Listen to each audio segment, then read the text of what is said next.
Hey everybody, I wanted to get an update video out on the Cobra. As I had mentioned in my last video, the Gladiator off-roading video, I was going to be putting together something regarding the dash and switches. As far as what I've kind of decided to do, made a few tweaks from the last update I did on the Cobra, as far as what switches and whatnot that I want to go with. So I just want to take a few minutes, kind of do the intro to this dash wiring switch changeover to get rid of the old donor Mustang switches that are just mounted underneath the dash. I want to put the things in the dash to make it look a little more authentic and whatnot. So I want to take a few minutes and just kind of go over what I'm doing with this project as I start getting to work on it. So previously I had mentioned that I was going to use the ignition switch from a 65 Mustang, and I'd bought the bezels and all that stuff as a kit online. After thinking about it, I decided, that I wanted to go with a more authentic look, even though I know this is never going to look like a true Cobra, just based on the body and whatnot of the Mark II. I'd like to try and at least make it as period authentic as possible, just for my own personal validation. So what I did is I went out and I got the Lucas switches that are correct, as far as I can tell, for the Cobra, basically, the parts that would have been used in an AC or an MG, Triumph, all that stuff. So I went and got the actual ignition switch. And what I'm going to do here with this, because it is a Lucas switch and I don't want to run a ton of current through it, I did get some heavy duty relays that I'm going to use those. So I'll use the switch to trigger the relays, but I'm going to run all the high voltage through the relays for the ignition and powering the car. This is just the simple off, on, start switch, just the 3 positions. It doesn't have an ACC function because that is definitely not needed with this car. There are really no accessories in it, don't need an accessory function. I have a few holes that are already in the dash that I'll show you. So I was trying to figure out the things that I wanted to use to fill the holes. So one of them that I got was the period authentic dimmer switch, because I do have the Mustang dimmer currently underneath the dash. That way I can get rid of that. I currently have a toggle switch for my fan.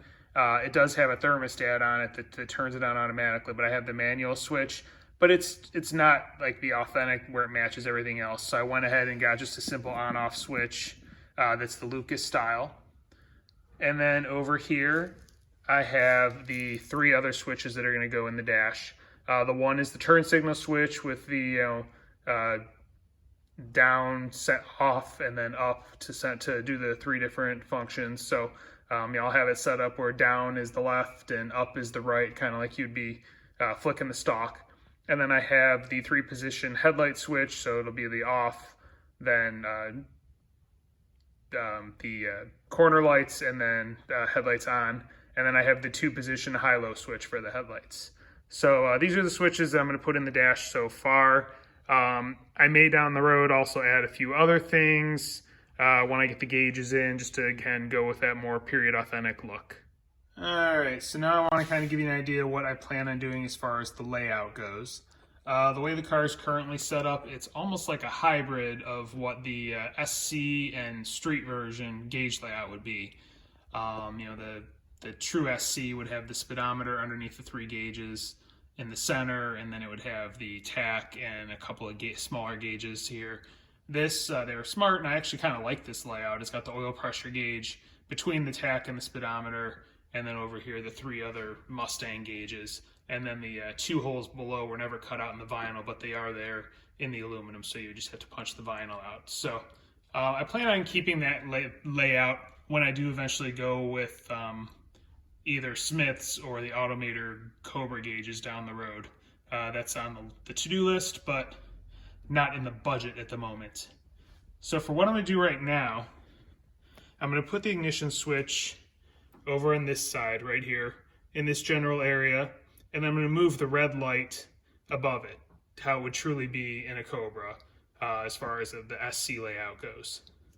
I do plan on moving the blue and the green on each side of the oil pressure gauge. So I'm going to mount those up there because that's where they would also be in a true car. And that's going to leave those holes there. So I'm going to use some of the switches I got to fill in those 3 holes. I'll probably put, a fan switch, maybe the dimmer, and then maybe the turn signal switch there. Haven't quite decided how I want to lay it out yet, because I know the turn signal switch, it's got kind of a long reach, so I have to see where all it's gonna fit as far as my finger movement while I'm on the steering wheel. I may have to move the horn over, and then that existing toggle switch that's there that won't match, that's the existing fan on off. I'm gonna replace that with the one that I got that matches. I'll probably mount that under the dash somewhere and use that for a hazard switch, because they really didn't have a hazard switch on the dash in the originals, but I have a wiring diagram that will allow me to wire that in. So that's kind of the plan there. Thankfully, doing some searching online, I did find some really good wiring diagrams on some of the Cobra forums as far as wiring in the relays to make everything work pretty well. So that is the plan of attack at this point in time. And then here is currently what things look like underneath the dash. So, like I said, I've got the original panel dim switch there. The turn signal switch is actually above that. It's hard to see, but it's right here is the old school stock switch that the car came with, the Mustang would have come with. And then over here is where all of the headlight switches are currently. So want to get rid of those. And then it's got the Napa $15 ignition switch that was just mounted up under here as well. There was a metal panel that I've already taken out. I also have the heater controls down there. Not sure what I want to do with those. They're kind of just dangling. They were sticking through that metal panel as well. And then there's also a kill switch that the previous owner had wired in to kill the power out of the coil. So that's kind of a nice little hidden switch that I'll probably tuck somewhere in the vehicle. Haven't decided where yet and how I'm going to do that, but it's on the to-do list. So that's really what is next for this car. Just kind of wanted to give you an update.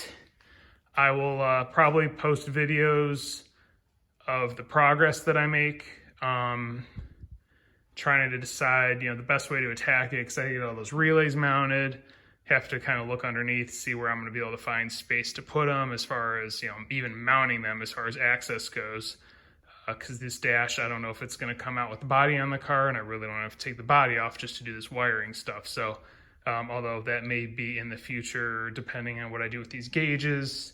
Again, access is limited, and there is a heater behind those 3 gauges currently that I don't know if I'll be able to put the other 2 gauges with that heater in its current place. So more to come on that, something else to figure out. So anyway, that's all I got right now. Just wanted to kind of give you an update on where things are with this. Did get an update on the MR2 from the body shop yesterday. They're getting ready to spray the last of the parts this week, so all the little bits and pieces that still need to be painted are going to be done sometime this week. The windshield's supposed to be put in the car this week as well by their vendor. So things moving along there. He says, sooner rather than later at this point in time. So we'll see. And then as far as the Gladiator goes, it's supposed to be a decent weekend, weather-wise, at least warmth-wise. So I may get out and install the sliders that I have sitting here that I've been using kind of as a workbench and filming parts and collecting parts on. So these 2 boxes sitting here next to my GT500 are the 2 rock slides for the Gladiator. So we'll see. I'll do videos of that as well once that's in progress, and walk you through that process as well. I know they have a video online already, just a quick install video, but I can at least maybe add a few little steps, pointers, things along those lines. So anyway, that is all I got at this point in time. More to come on the cars.